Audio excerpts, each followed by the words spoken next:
Pues hoy vamos a platicar sobre la ironía de la historia de México. Todas las historias de todos los países tienen villanos, tienen héroes, tienen relatos fantásticos, tienen batallas épicas.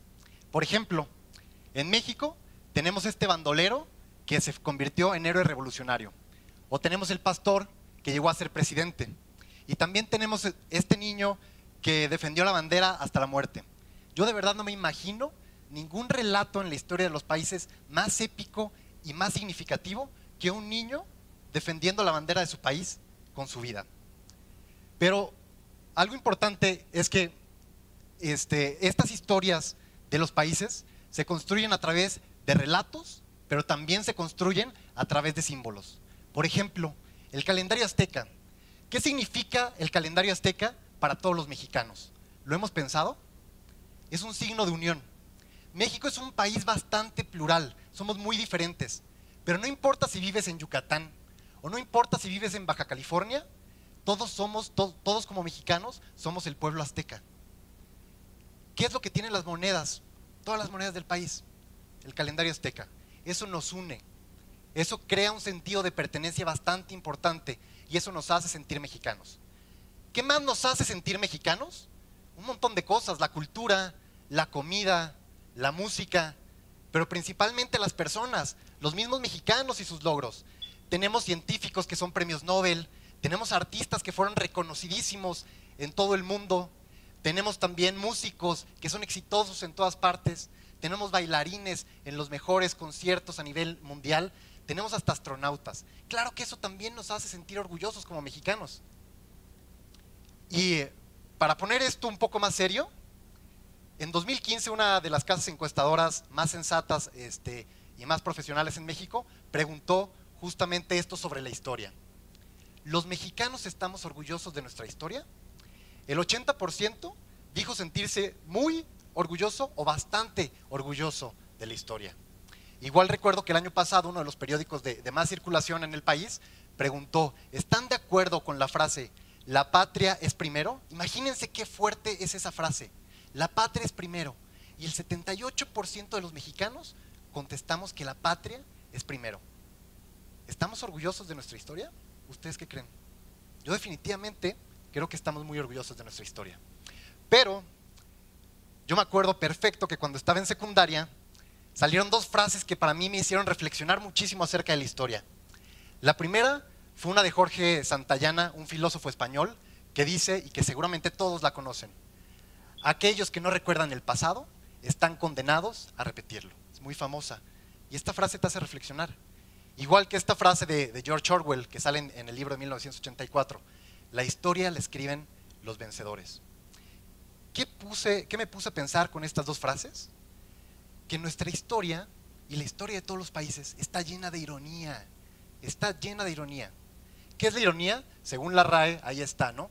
Expresión que da a entender algo contrario a lo que se dice, generalmente como broma disimulada. Un sinónimo de ironía podría ser sarcasmo. Y nuestra historia está lleno de eso. Y hay que aceptarlo, pero hay que entenderlo también. Y aquí las preguntas que quiero resolver con esta charla es: ¿ayuda la ironía a nuestra historia? ¿Y para qué sirve la ironía en nuestra historia? Después de todo lo que vayamos a tocar, vamos a ver si podemos resolver estas dos preguntas. Y para eso el reto es hacer un recorrido por 120 años de historia de México y ver estos pequeños destellos de ironía en cada uno de estos momentos épicos que ha vivido el país. Por ejemplo, vamos a empezar desde el principio. ¿Qué pasa en 1810? El 15 de septiembre de 1810. Empieza la lucha por la independencia, ¿no? Y cuando hablamos de la independencia tenemos que hablar del padre Miguel Hidalgo, pero no es el cura Miguel Hidalgo. En la historia y en los libros lo marcan como el padre de la patria. ¿Pero es en realidad Miguel Hidalgo el padre de la patria? Hay historiadores que dicen que Miguel Hidalgo ni siquiera mencionó a México en ninguna de sus batallas. No lo mencionó simplemente. ¿Qué buscaba Miguel Hidalgo? Miguel Hidalgo en ese momento quería que los criollos llegaran al poder. ¿Por qué? Porque España estaba siendo ocupada por Francia y eso hubiera representado que tuviéramos un poco más de autonomía. Quería esa autonomía el padre Hidalgo, pero también quería un poco de igualdad. Sin embargo, cuando empezó todo este movimiento revolucionario, ¿cuál fue el grito del padre Hidalgo? muchos de nosotros, o incluso los niños en la primaria, creen que el padre Hidalgo gritó ¡Viva México! Y no es así. 3 cosas gritó. ¿Qué? ¡Viva la Virgen de Guadalupe! ¡Viva Fernando VII, el rey! Y ¡viva y muera el mal gobierno! ¡Viva México! No aparece. Incluso, poco antes de morir, entrevistan a Hidalgo. Y después de esta guerra sangrienta y desordenada que emprendió, le preguntan, padre Hidalgo, ¿y por qué pasó todo esto? Él contesta muy sinceramente, no sé, me dejé llevar por este frenesí. Eso fue lo que dijo el padre, el que nosotros llamamos padre de la patria. Y entonces, tenemos que avanzar. ¿Quién siguió la lucha de independencia? José María Morelos y Pavón. ¿Y por qué es famoso José María Morelos y Pavón? Porque hace los sentimientos de la nación, este primer esbozo de acta de independencia de los mexicanos, que después se convierte en la Constitución de Apatzingán, y esa Constitución de Apatzingán tiene el nombre formal de Decreto Constitucional para la Libertad de la América Mexicana. ¿Qué le debemos a Morelos? Que empieza a meter la palabra mexicana dentro de documentos oficiales. Tal vez él tiene más sentido alrededor de esta construcción de lo que es la mexicanidad. Lamentablemente Morelos muere y no puede seguir con la lucha de independencia, pero sabemos que la lucha de independencia la siguen, la consuman más bien Iturbide y Vicente Guerrero, con este famoso abrazo de Acatempan, ¿no? Dejan 11 años de lucha sangrienta e ininterrumpida en nuestro país con un abrazo. ¿Qué es lo que pasa? Realistas e insurgentes se ponen de acuerdo y sientan las bases para la independencia. Pero ¿nace México como país? No nace México como país en 1821. Nace el primer imperio mexicano. La pregunta es, ¿cuánto duró este imperio mexicano? 3 años. Esta paz entre realistas y esta paz entre insurgentes duró nada más 3 años. No duró nada más. Y después, en 1824, ¿qué sale? ¿Qué nace? Ahora sí, en 1824 podemos hablar de que nacen los Estados Unidos mexicanos. Eso quiere decir que a lo mejor, ahorita en el 2024, en unos años, todavía con el presidente actual, podremos celebrar el verdadero bicentenario de la independencia y del nacimiento de los Estados Unidos mexicanos. ¿Cuál es la ironía detrás de todo esto? Nosotros estamos celebrando el 15 de septiembre y lo celebramos con una euforia y con una felicidad, pero estamos celebrando el inicio de una batalla que no tenía como fin último crear un país. Y le decimos el padre de la patria a alguien que ni siquiera había pronunciado la palabra México. Esas son las ironías de nuestra historia. ¿Qué pasa después de 1924, ya que empezamos como país? Empezamos divididos. Esta paz entre realistas e insurgentes queda atrás en 1824 y empiezan una serie de grupos que se pelean unos contra otros. En 1824 empezamos con las logias, yorquinos contra escoceses. Los yorquinos querían que los españoles se fueran por completo y los escoceses querían que los españoles todavía vivieran en México. Y esta batalla se transformó después en centralistas contra federalistas, y los centralistas querían el poder desde el centro del país y los federalistas querían la autonomía en cada uno de los territorios. ¿Qué es lo que pasa con esta pelea de centralistas y federalistas? En 1836, Texas se quiere independizar. ¿Por qué? Pues porque no estaba de acuerdo con los centralistas. Estas divisiones entre nosotros, estas divisiones entre centralistas y federalistas, yorquinos, escoceses, liberales, conservadores, lo único que dejaron es el país hecho pedazos. Estas batallas en la cabeza de las personas, estas batallas de ideología, lo único que hicieron fue desmembrar nuestro país.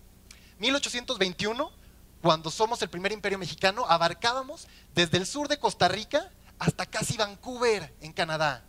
Teníamos casi 5 millones de kilómetros cuadrados. ¿Qué pasa 3 años después? Se nos va el 11% del territorio. Se va Chiapas y todo Centroamérica, en 1824. Los Estados Unidos mexicanos nacen sin Chiapas. ¿Qué pasa después? En 1836, les decía, se va Texas, se independiza Texas. Solo llevábamos 15 años como independientes y perdimos el 32% de nuestro territorio. 15 años. 15 años. ¿Qué pasa después? 1848, devastador, algo devastador. Perdemos la guerra contra Estados Unidos y nos quitan la Alta California y nos quitan Nuevo México. Perdemos, ¿cuánto? La gente dice que la mitad del territorio, ¿no? El 59% del territorio lo perdimos con la guerra de Estados Unidos. Y por último llega Santana en el 53 y vende la mesilla y terminamos de quedar desarmados como país y queda al final como lo conocemos. Ahí está, 1853, vendemos la mesilla y así quedamos como país. 1848 les platicaba, perdemos la mayor parte del territorio. Y ese fue un episodio trágico de la historia. Pero con esta ironía, pues no podíamos aceptar que simplemente habíamos perdido una guerra sin precedentes y que habíamos perdido tanto territorio. ¿Y qué hacemos? ¿Qué empezamos a desarrollar? Historias. Empezamos a desarrollar esta historia con esta ironía. Y entonces nos dicen, y a todos los niños en la escuela les dicen que el 13 de septiembre de 1847, unos niños héroes que eran cadetes defendieron el castillo de Chapultepec con valor, con heroísmo, hasta el último momento. Y entonces estaba uno de estos cadetes que se llama Juan Escutia y que antes de que fuera víctima de las balas de los Estados Unidos y que los Estados Unidos iba a agarrar la bandera y se la iba a llevar, él prefirió enrollarse y aventarse para protegerla. ¿Qué más irónico que esta gran historia? Lo que sí pueden comprobar los historiadores es que esa bandera en realidad llegó a Estados Unidos y estuvo en manos de Estados Unidos y llegó a la Academia de West Point en Nueva York. ¿Qué es lo que no podemos comprobar? Que en realidad Juan Escutia se haya aventado y la haya protegido. Esa es la ironía con la que estamos viviendo y con la que nuestra historia ha crecido. Después de perder esta terrible guerra, seguimos dándonos, en la madre entre liberales y conservadores. Y llega 1857 y en 1857 salen las leyes de reforma. Y con las leyes de reforma se da la libertad de prensa, se da el registro civil, se le quitan los bienes a la iglesia. Esta reforma liberal importante, ¿qué nos costó? Una guerra civil de 3 años, de darnos unos contra otros, liberales contra conservadores. Y al final, esta ganancia de los liberales no duraría mucho tiempo, porque en 1862, ¿qué pasa? Los conservadores le hablan a los franceses, llegan los franceses y empiezan a invadir México. Pero ahí hay una de las historias de las que más orgullosos nos sentimos. ¿Qué pasa el 5 de mayo de 1862? Los mexicanos le ganamos al ejército más importante de todo el mundo. Destrozamos a los franceses. Imagínense qué orgullo. Ahí está la frase de Ignacio Zaragoza diciendo: las armas mexicanas se bañaron de gloria ese 5 de mayo. ¿Pero para qué sirve? Para esconder esta gloriosa batalla del 5 de mayo, nada más sirve para esconder un poco que un año después seríamos aplastados y que dejaríamos de existir como país y volveríamos al segundo imperio mexicano. ¿Quién es el responsable de esta batalla del 1862? Irónicamente, muchas veces decimos que los franceses. Pero ¿quién la comenzó? ¿Quién la inició? Los conservadores mexicanos que le hablaron a los franceses para que vinieran a quitar a los liberales. Y entonces, también irónicamente, llega un emperador a México. Un emperador, y esto es lo más chistoso, un emperador de corte liberal. ¿Qué hace cuando llega Maximiliano? Todas las leyes de reforma que había promulgado Juárez las respeta. Libertad de prensa, no le regresa los bienes a la iglesia. Todas las leyes de reforma las respeta. Eso, pues obviamente le causó conflictos con los mismos conservadores y con la misma iglesia. Es más, Maximiliano le pide a Juárez, que era el máximo representante liberal, Maximiliano le pide a Juárez que entre en su equipo como ministro de Justicia. Evidentemente, Juárez no acepta. Pero esta es la ironía. El conservador Maximiliano en realidad era una persona bastante liberal. ¿Y qué pasa Juárez? Nuestro ícono mexicano liberal, ¿qué representaba? La influencia mayor de Juárez dentro de su política siempre fue la logia. ¿Qué quiere decir? Que más que apegado a los principios y a las raíces indígenas que fueron donde nació, él hacía más caso a las élites de la logia masónica. Esos son los contrasentidos y esta es la ironía que encontramos dentro de nuestra historia. Después de que termina el Segundo Imperio, llegan los liberales nuevamente al poder y poco tiempo después llega a el poder alguien que conocemos bastante bien todos los mexicanos, el Porfiriato, en 1877. Imagínense, después de todo este desmadre que tuvimos todos estos más de 50 años, donde nunca nos supimos organizar, le decimos y le reclamamos a Porfirio que es un autoritario, que fomentó la desigualdad. Por primera vez con Porfirio logramos crecer económicamente como país, desarrollamos la industria eléctrica, la industria petrolera, la industria textil, trajo un gabinete de científicos encabezados por Limantur y revolucionó por completo el sector financiero en nuestro país. Infraestructura como nunca, caminos, puentes, ferrocarriles hicimos, todos los que existen son de la época del Porfiriato. Arquitectónicamente también, ¿qué hicimos? Bellas Artes, Paseo de la Reforma, el Ángel de la Independencia. Crecimos como nunca y decimos que estuvimos bajo el yugo autoritario y desigual de Porfirio. Pero ¿quién tuvo que venir para quitar a Porfirio? La revolución. ¿Qué pasa en la revolución? Llega Madero, el apóstol de la democracia. 3 años dura Madero en el poder, cuando de repente esto se convierte, en vez de una revolución que cambió el sistema político, económico y social, lo único que pasó fue una revolución de caudillos. Una guerra de caudillos, de unos contra otros, sin sentido y solo por el poder. Madero duró 3 años en el poder y después llega Huerta y lo mata. Llega Huerta al poder y después llega Carranza, exilia a Huerta y mata a Zapata. Carranza como presidente, ¿y quién tiene que llegar? Su ex amigo Obregón, que mata a Carranza y que también mata a Francisco Villa. Y después Obregón, que estaba en el poder y que iba a tomar su segundo periodo presidencial, ¿quién llega? Plutarco Elías Calles y lo mata. Nos dimos nada más en la madre, sin sentido, para quitar a un autoritario. Mi pregunta es, ¿cuál fue el resultado de la revolución? ¿En realidad acabamos con el autoritarismo después de la revolución? Lo único que hizo la revolución fue institucionalizar el autoritarismo. Y entonces, después de 35 años con Porfirio como el único autoritario, lo que hacemos después de la revolución es un partido político que ahora es el que ostenta el poder y dura 70 años. De 35 años a 70 años. Y aquí empezó la vida democrática de nuestro país. Y en 1929, con la primera elección del PNR, ¿qué pasa? ¿Quién compite? Una de las personas más reconocidas en México en ese momento en el mundo. ¿Quién era? José Vasconcelos. José Vasconcelos fue el primer secretario de Educación, el 9º rector de la Universidad Autónoma, de la Universidad Nacional Autónoma de México. Era un gran pensador y era una de las personas más reconocidas. ¿Qué empieza con esta campaña? Él empieza a crecer en números y le empieza a ir muy bien en la campaña. Y a medida que va creciendo en la campaña, le van matando a todos los liderazgos. Represión como nunca. ¿Quién era el candidato oficialista? Pascual Ortiz Rubio. En 1929, ¿cómo acaba esta primera elección? 93% Pascual Ortiz Rubio y 7% el resto de los candidatos. A partir de ahí, el futuro electoral de México se definiría. ¿Qué es lo que pasa después de este análisis? Nos hemos dado mexicanos contra mexicanos. Nuestro país es el resultado de muchos conflictos internos que no supimos resolver de forma positiva. Y aquí es donde volvemos a preguntar, ¿ayuda la ironía en nuestra historia? ¿Y para qué sirve? Yo diría que sí ayuda la ironía dentro de nuestra historia. Yo diría que la ironía es el principal elemento que forma este orgullo mexicano, que forma este sentido de pertenencia por el país. Es muy importante dentro de nuestra historia, porque si contáramos la historia de alguna forma como la estamos platicando en estos momentos, seríamos un país completamente depresivo. Ningún país podría tener una historia y un nacionalismo contando las derrotas y contando los malos momentos. Pero ¿qué pasa? Esta parte irónica de la historia, no tenemos el monopolio como mexicanos de eso. ¿Qué creen?